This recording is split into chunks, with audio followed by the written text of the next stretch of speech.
en 1971, à la demande du directeur du foyer socio-éducatif du Beffroi, qui était à l'emplacement de la mairie actuelle, qu'on a monté l'activité judo.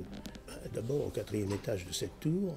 Donc on a monté ce club, on a créé l'association, on s'est affilié à la fédération en 1972. Voilà. En 1976, le groupe était devenu tellement important qu'il a nécessité un autre lieu d'entraînement. Alors cet autre lieu, c'était ici. Le club, évidemment, a progressé. On a eu progressivement des résultats intéressants. De 1994 à 2000, on a été pratiquement le premier club d'Indre-et-Loire, tant en effectif qu'en résultats sportifs. Donc 350 licenciés en tout.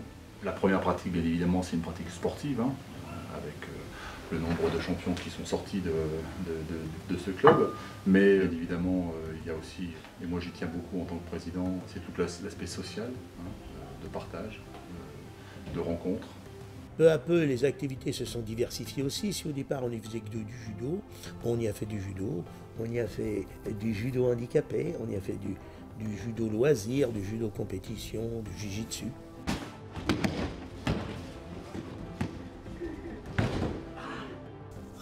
Et maintenant, depuis quelques années, donc du taïso, qui est une gymnastique d'entretien, qui est à base évidemment d'échauffement, d'assouplissement, de renforcement musculaire avec différents types de matériel.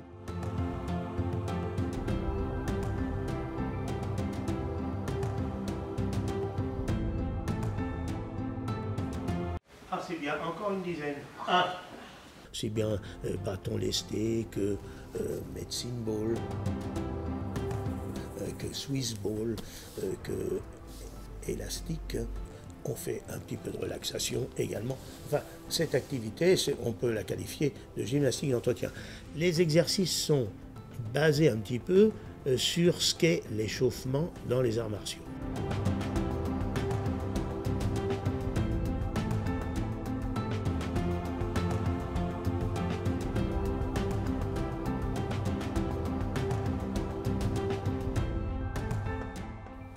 Le jiu-jitsu, c'est l'ancêtre du judo. Le créateur du judo, là, Jigoro Kano, lui a puisé dans le jiu-jitsu les exercices que l'on pratique en judo. Le jiu-jitsu, c'est la méthode de self-défense, où bien évidemment on pratique des formes de judo, que ce soit debout, au sol, forme d'arm bloc, forme d'étranglement.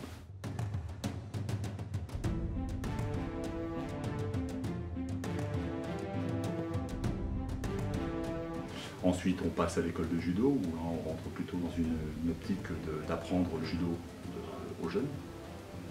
Et puis pour l'emmener bien évidemment vers la pratique sportive, et notamment la pratique de compétition, qui peut se poursuivre à partir de poussins sous forme d'animation, benjamin sous forme de compétition, jusqu'à aujourd'hui les masters. Et puis l'entretien physique, le plaisir de pratiquer ensemble, et puis bien évidemment, je reviens toujours un petit peu à mon cheval de bataille, qui est le lien social, j'y crois fermement.